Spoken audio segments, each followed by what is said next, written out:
What's going on, traders? It's Antoine Farrell back with another trading video with Digital Goats Academy. It is Sunday, so you know today is our weekly review where we pretty much outline what goes on in the market, well, what took place in the market this previous week with a little bit of projection on what may take place this week, but we normally save that for market forecast.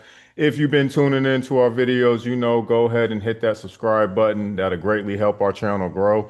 But without further ado, let's go ahead and get into it real quick. So again, if you've been following my channel, you know I primarily discuss indices or things that really move the market or things that are high valued when it comes to making money within, you know, the trading space.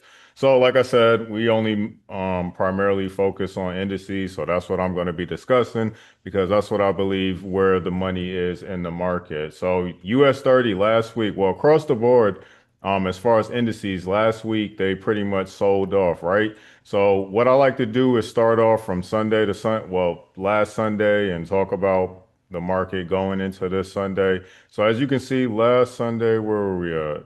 Up here, I believe, yeah. Making sure. Yeah, so last Sunday, US 30 gap down, right? So we always got to start off on a higher time frame anyway, because that gives you a clear depiction on what the market is actually trying to show you, and you can formulate a better bias by seeing like the actual trend instead of be confused with the noise that is being produced in the market, right?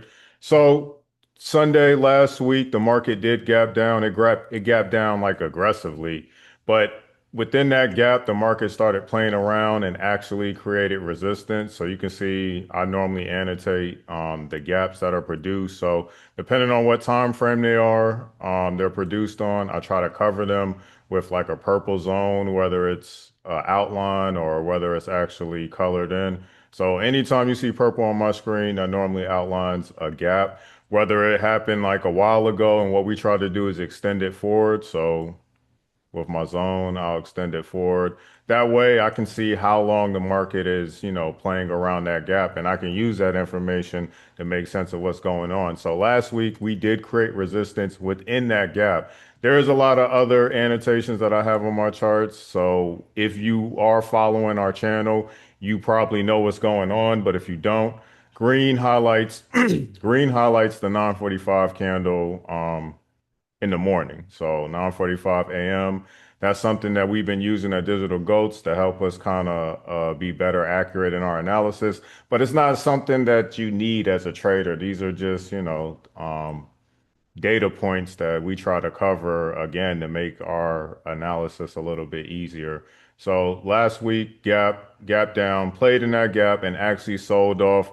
Guess what day? Thursday. Thursday. Go figure, right? Go figure that between Wednesday and Thursday, we get a little bit more clarity on what the market is trying to show us. So remember that if you're trading, the better days tend to be towards the end of the week. You do have opportunity for like positions in the beginning of the week, like Monday, Tuesday, but that really should be where you're trying to analyze the market to figure out where your entry point is going to be. Because as we see time and time again, Tuesday going into the afternoon and then Wednesday, Thursday, and then to be honest, Fridays have definitely been decent trading days as far as like positions are concerned, but not for like entries. But Wednesday, third, well, end of Tuesday, Wednesday, Thursday, those are your better days for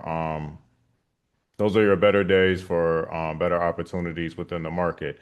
So last week we sold off something that, you know, I had been expecting, but again, just like anybody else, you know, the market throws off like confusing arguments and it sways your opinion on your bias and makes you say the opposite direction, right? But this is something that we've been talking about for a while because going into this year, our expectations was that the market was going to try to do some type of pullback in order to cool off.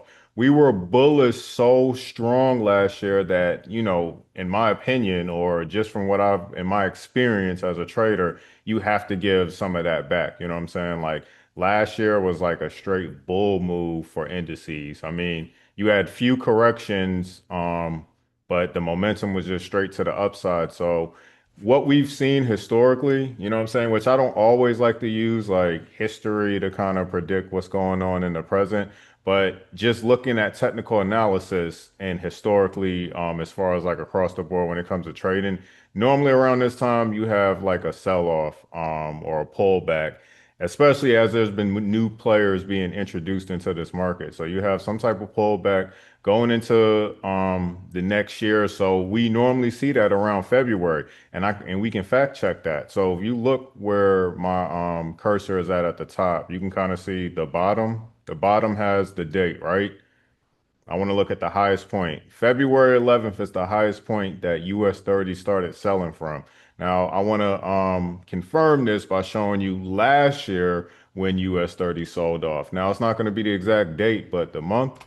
So let's look at the highest point over here. This is 2025.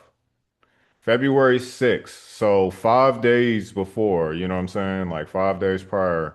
Well, a year and 5 days prior. So you can see that at this point over here where my cursor is at, February 6th, the market started selling off, right? Now we know that last year that was definitely due to Trump imposing a lot of tariffs, and that brought the market down heavily. But again, as traders, we've talked about this before where we say, anytime that the market goes in a certain direction and we were expecting that based off of technicals, we normally need something that is the trigger, that is the means for it to do that, which in 2026, what's going on with that is what? The war that's going on in the Middle East currently. So that was the trigger that we needed for the market to actually pull back down in order to cool off so that we are positioned back at better buy entries, or if you just look at it, support structures. I don't know where that support structure would be. I do have areas that I'm projecting, but as we saw with US 30 last year, there was no way for me to predict that it was going to come all the way back down to like 36K.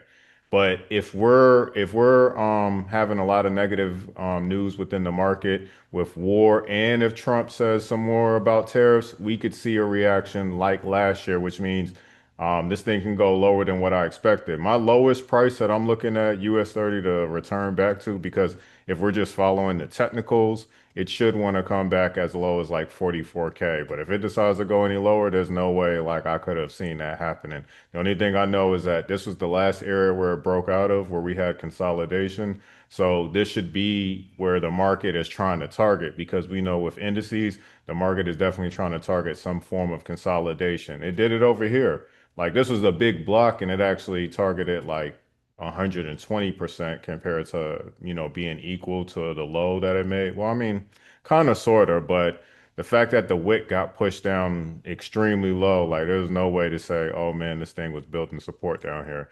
So as far as like where we could target, that's where I'm looking to target. But if it goes any lower, it's like, well, I mean, better opportunity, but there was no way for me to be able to predict that. Besides just looking at technical analysis and saying that if I draw a fib, okay, if the market was to come all the way back down here at 42, that makes sense because that's the 618, which is a sweet spot. But I'm not trying to get carried away with trying to predict that far out in the future. What I'm looking at is that now that the market is showing us bears in it, that we continue to sell until it shows us it's not selling anymore. That was kind of like our tactic with last year, that as long as the market kept selling, we were going to continue to sell. Not to mention, there was sometimes that the market got bullish and did like a sharp pullback, but overall the direction was down. So I expect something like that. And then any opportunity that we get to buy where the market's trying to sharply correct itself, we'll take advantage of that. But yeah, so this is how we ended off last week. We ended off bearish. So for this week, I definitely expect the market to continue in that direction.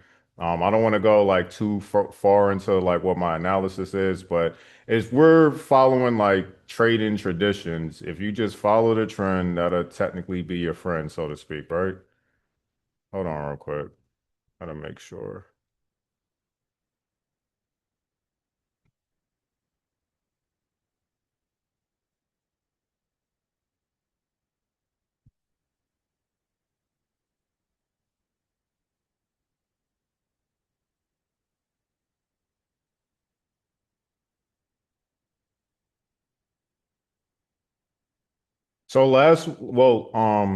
Yeah, Friday, I was actually looking for a price to sell off in this area because I do want to touch on that real quick.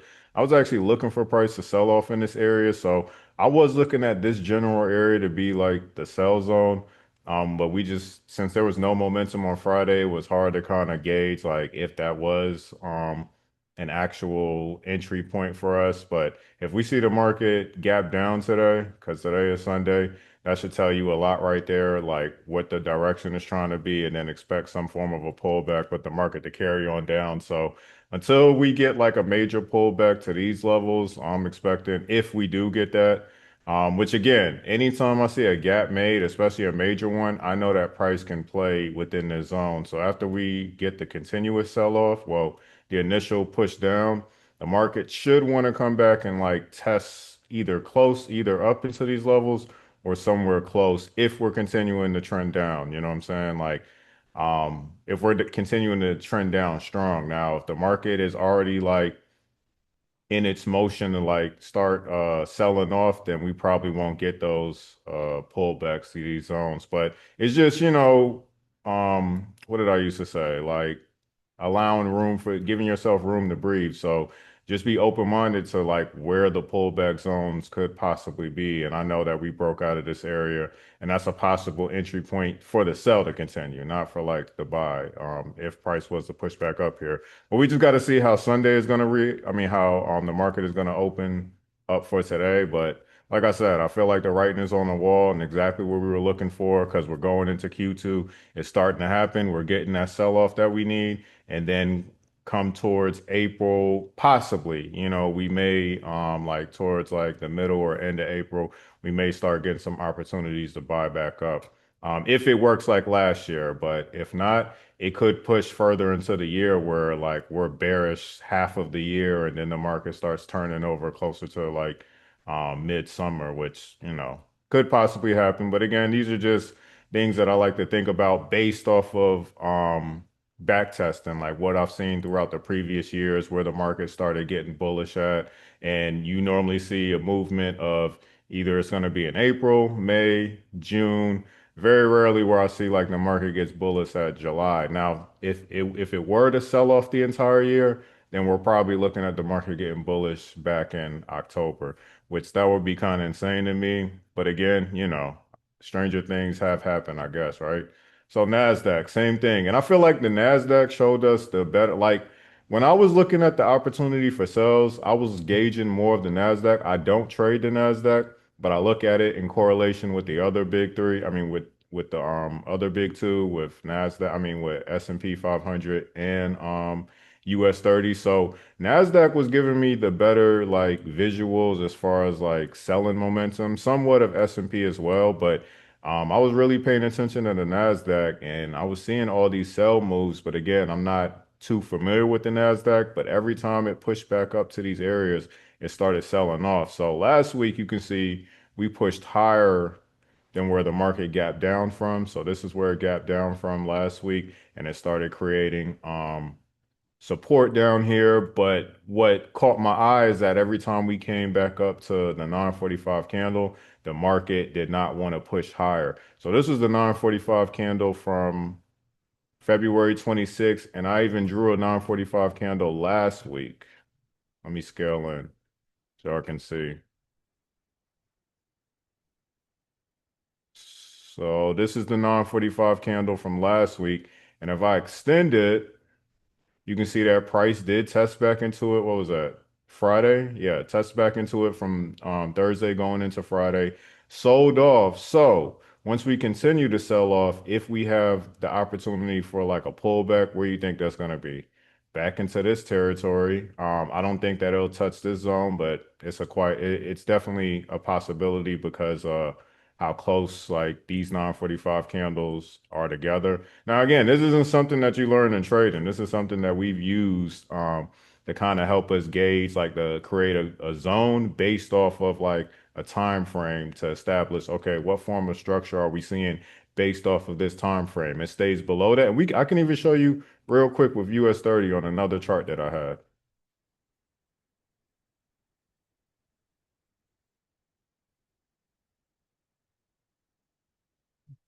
I really wish I would have looked at Oanda over the Black Bull market. Like this was the US 30 chart that I was using last year. So this is where I made a lot of my moves off of. And as you can see, we marked up the 945 candle too. We did it a little bit different at the beginning of this year. And as you can see, US 30 was playing off of these 945 candles as resistance. And each time it came up, I mean, I only have them in a line form now, but each time it came up, the market sold off. And if I had been paying attention to this chart, I probably would have been able to see that, especially at what, February 26th. So February 26th is like the day we consider the market really started selling off. Because from here, you may not have known, like from this high point, you may not have known like February 11th, but February 26th, yeah, this was the point where we all should have been able to realize like bears are in the market. You know what I'm saying? Even with the confusion of like the market gapping down, breaking low. There's that gap from last Sunday.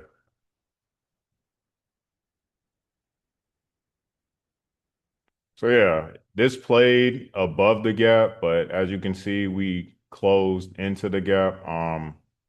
We closed into the gap Friday, but what was more important to me is that we closed below the 945 candle, and this was for Thursday. So this was last Thursday's 945 candle, and we closed below it. Look, it's creating resistance. So we see that it's literally creating resistance. And even if we were confused, like in this general area, look at the prior 945 candle. Did we not create resistance there and sell off? Yes. We broke down, and this was from February 11th. Look at that. February 11th. That was the same day that we saw US 30 start to tank. February 11th. Same thing over here. It created resistance, sold off, wanted to confirm that it was a selling opportunity or bears within the market, sold off again, and then started creating lower lows and lower highs as the market was creating more data around these 945 candles. So for me, the fact that, I have this marked up, as long as price stays below these 945 candles, I'm going to continue to sell. That's just plain and simple. Not to mention the Jolts data that we had. What was this? Beginning of February. So that was important too, because that was another 945 candle that was produced somewhere over here. But I know that as long as price remained below the Jolts data, that we were probably going to continue selling off. And I just now realized that this prior week, I was looking for a lot of bull movement in the market because that's what it was kind of trying to show us. And I was basing it off of US 30. So like I said, with indices, you got to look like at all three of them because they definitely can give conflicting views and make your bias seem like it's the exact opposite, but also don't pay attention to all three of them simultaneously so much that you start confusing yourself. You know what I'm saying? Between S&P and the Nasdaq, I should have been able to spot like the selling opportunity. Well, we did spot it. I just started getting conflicting views. Same thing over here. I don't have like the 945 candle displayed, but this was opening bell. Jolt stayed over here. As you can see, we've been creating these resistance points and price each time these highs have been getting lower each time. You see what I'm saying? Now, last week I did mention with S&P, I was like, okay, with S&P, if we are buying up, we need price to break above this zone. I knew that this gap had been here for a while, and I knew that price had to break above it, and it didn't do that. Like, we didn't need like a close. Like, even when you look over here, price kind of closed, and somebody else probably would have looked at it, or another trader would have looked at it and said, oh man, this is an opportunity to buy because it closed at the zone. Like, no, we needed it to break above and then try to test slightly back into it. But the fact that it closed above, and again, this is information that we have on our charts from the beginning of this year. You know what I'm saying? So use that to your advantage. Like trading doesn't have to become this very like difficult or, you know what I'm saying? Uphill battle, all the time, especially like if you're creating this information on your charts and you're leaving it there. Not to the point where you're confused, but you're telling the story of what's going on. You know what I'm saying? Because that's all the technicals is. It's just a story of what's going on within the market. But same thing here last week, gap down. So you can see that NASDAQ and the S&P 500 are slightly moving alike. The fact that they didn't stay like with US 30 when it gapped down, it was kind of below. It played in the gap, but it was kind of below. As you can see, these things were kind of remaining high above the gap or at the gap. from last week's major gap, you know what I'm saying? But again, we ultimately did what? We closed below the gap. So for me, just looking at market structure, this looks like bearish momentum to me. Not to mention, I mentioned that this was our previous buy zone, but once I saw that price was coming back down again for another trip to test, I was like, nah, man, this support structure is gonna fail. And I believe that we're gonna be pushing lower than this area over here. What is that? 67? I know that we're going to be pushing lower than that. It just depends on how price reacts today or how it's going to open up. Hopefully, we get a gap down to continue the momentum. But if it's like a gap up, like a big gap up, then price will probably try to range before it actually breaks out again. But this was our sell area, because this was our previous buy zone. Again, a lot of times, like I feel like traders don't look at the market both ways. Your pattern can tell you if you're in like if you're a pattern style trader like myself, it can tell you if you're in the wrong direction if you catch it early enough. You know what I'm saying? So that's why like I promote using patterns because it's not only telling you like, hey man, the market is like going in this direction or whatnot because that's what the pattern is supposed to be telling you. But if it violates what you expect, then clearly it's in the wrong direction. You know what I'm saying? So make sure you pay attention to stuff like that because I really feel like that's a tool or a resource that could definitely help traders be a lot more sharper with their entries. So overall, like I think that this week we'll finally get that breakout and hopefully we'll get the bear momentum that we're looking for to bring us down so we can kind of get out of this chaos and then find some type of support structure for the market to buy back up from. I definitely think that between indices as far as like the support that was made last October. So if you look at October 10th between all the three indices, you can see that the market sold off and then sharply bought back up, well, slowly bought back up and created some form of support around that candle. I think that price is going to blow past that, specifically the October 10th candle, and then anything lower than that, I just like I wouldn't have expected that.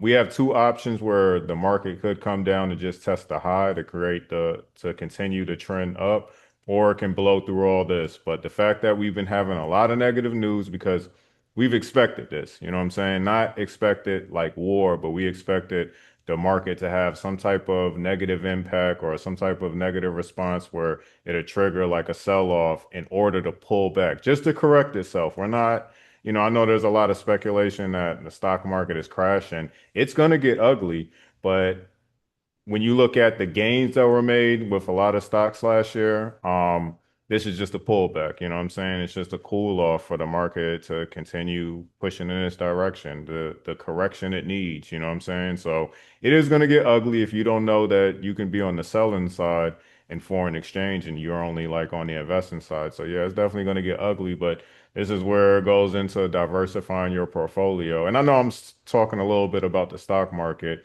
but it goes hand in hand because we're focusing on indices. So if you are, a stock investor as well as a day trader within foreign exchange, you're probably seeing your stock values depreciate, which means that you need to be putting your monies towards other things like like the bond market or whatever's going up, commodities. So you see oil's booming, things like that, where it's like that can kind of take the brunt of the losses that you're acquiring within the stock market.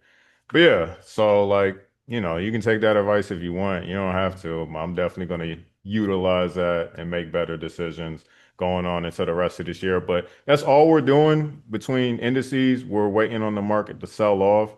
Like I mentioned, like going into the beginning of this year is that between Monday, I mean not Monday, between January, February, well, anywhere December, January, February, the market is very inconsistent. You know what I'm saying? We're closing out data from last year, and then we're bringing in data that's supposed to be priced in this year, which is going to throw a lot of conflicting views, which is going to make the market very choppy, not trending. And once a lot of that information is like priced into the market, then we'll start to see these trending movements, which normally is heading towards like Q2, which would be around March, April timeframe. So it's no coincidence that we're starting to see the market start to show his hand, especially with like better moves and clearer depictions on like, okay, that is like a lower low, or okay, like the market did break that low structure and then test into that zone and start continuing the trend to sell off, things like that.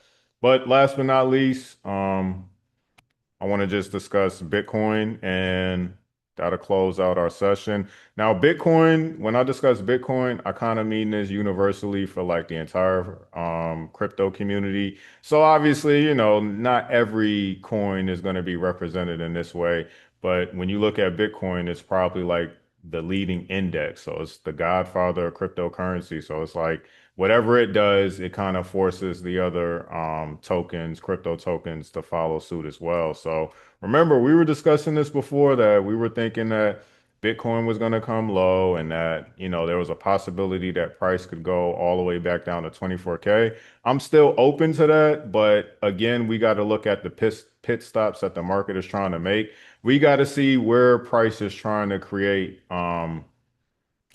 support at, you know what I'm saying? And we have previous levels of structure that, we can try to target as far as like the market buying back up, but I don't really have any conclusive like evidence that is saying that okay, price is going to buy it from here. What I do have is the Wall Street cheat sheet, which I actually utilize that to try to identify how far like Bitcoin would travel.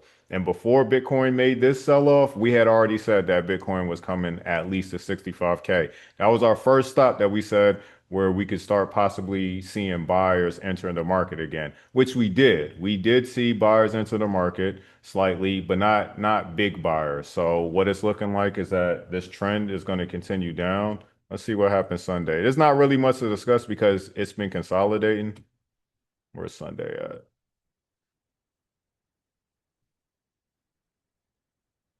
I know we had a big move up. This was Sunday. Oh yeah. So price basically created support, broke out of that support structure. So you see we broke out of these highs over here.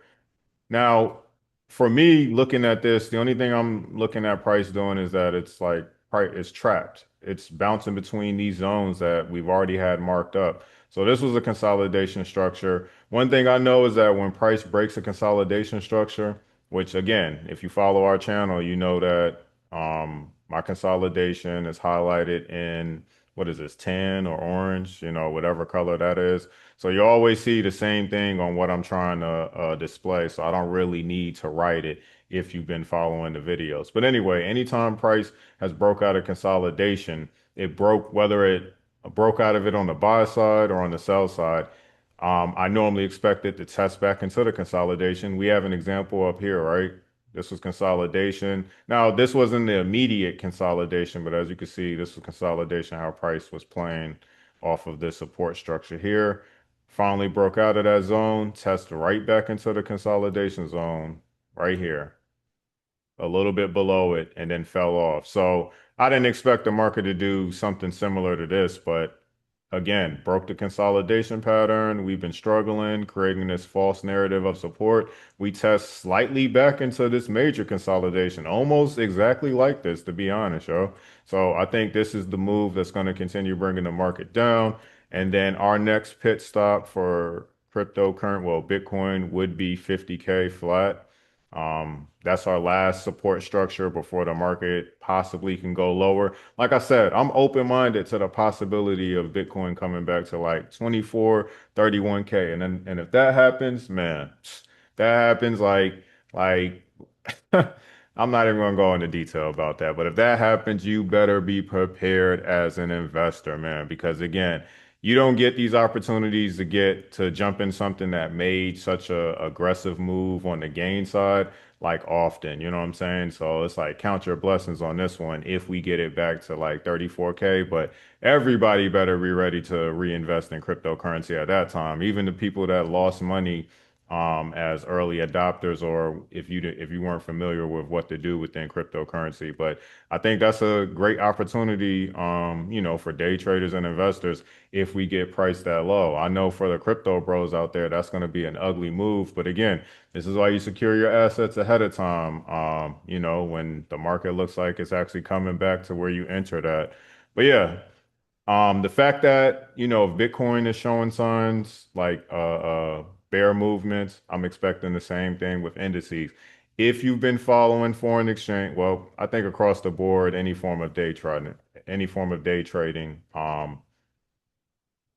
you can pretty much summarize that between indices like Nasdaq, S&P, when they've been making their moves, you've seen Bitcoin react almost the same way. Not exactly alike, but when Nasdaq was selling, I noticed that Bitcoin was selling, you know what I'm saying? And that's something that we picked up on last year strongly. So clearly cryptocurrency is influenced in the stock market or vice versa, you know what I'm saying? So they kind of play off of each other's hands. So with Bitcoin coming down, obviously you should expect indices to come down. The minute that we start seeing cryptocurrencies start shedding light on like buyers are in, you'll probably see the same thing with indices. You know what I'm saying? They're not going up at the same time, but their market cycles are kind of following each other. And, with the Nasdaq being the tech space, what is cryptocurrency? It's in the tech sector. So obviously that's going to have an impact if the market starts selling off from there, which will ultimately drag S&P down, which will ultimately drag US 30 down. Now again, that's a lot of this stuff is like I don't want to go too much detail into it because I'm not a Wall Street guy. I don't really talk like how they talk. But this is the way I understand it. You know what I'm saying? In the most simplest terms, like as a day trader, like this is what I understand, and the writing is on the wall, the proof is in the pudding. Like you can back test or you can watch the market live and see the market reacts that way. So as long as I continue to see like indices fall or however you want to look at it, cryptocurrency fall, we should see the opposite happen. I mean, we should see um, the same thing happen vice versa. So if indices are falling, crypto is falling. If crypto is falling, indices are falling. So the minute that we start seeing buys, that's your signal. Even if you're like only paying attention to foreign exchange, that's kind of like your signal to, okay, maybe I should start reinvesting in cryptocurrency. But I didn't want to, I didn't want that to go over your heads. I just wanted to kind of give some insight on that. But that's all I got for everyone today. We're approaching the market open in like 30 minutes, so I definitely want to get prepared. So if you know, we were doing this call at 3:30 p.m. We're going to be moving this call to 5 p.m. Eastern time now. So we might even start going live for Sundays as well. So just be in preparation for that. But that's all I got, traders. I'll see y'all on the next video, which will be market forecast. My community, you know where to reach me, YouTube. I'll see you guys 2 days from now. But I hope everybody has a successful trading week. You know what I'm saying? I'm thinking that this is definitely shown, the market is definitely showing its hand for a lot of great opportunities. So let's definitely take advantage of it. I'm Antoine Ferrar, as always, signing off. Peace.